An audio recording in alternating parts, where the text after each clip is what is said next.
Welcome back. Today we're diving into possibly one of my favorite topics. I feel like I say that about all of these topics. They are all my favorites.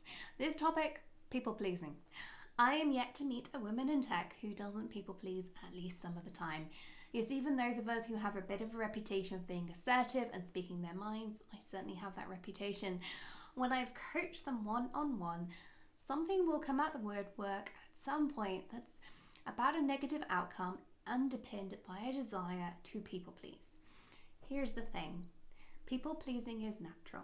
It's an evolutionary advantage after all. Keep those around you happy and they will look out for you. They will share food with you, keep you close to them and help fend off the tigers. Great 10,000 years ago, but sadly in the 21st century can be somewhat unhelpful at times, right? I used to call myself, until very recently in fact, a recovering people pleaser. But I actually think that misses a really important point. There is nothing wrong with keeping people happy if it's the right thing to do. I still people please, but only in the right setting and in the right context. For example, as a coach, not calling my clients out on damaging behavior would mean I'm not actually doing my job. But it's often doesn't feel like it's going to be people pleasing, right? Now, as a leader, possibly a lot of what you're going to be doing is not going to make everyone happy. In fact, I would argue you can never make everybody happy. And I've seen this work both ways. I've seen people pleasers who never have those challenging conversations or call out problems or push back on work that isn't aligned with their priorities or deal with staff members who are not pulling their weight, which is damaging the entire team. And I've seen recovering people pleasers, as I used to brand myself, who go completely the other way and can come across as if they have left their empathy at home. Typically, this happens for no more than a year before it damages someone's career. So you don't want to be either end of that spectrum. You want to find a happy medium. Here's the trick though.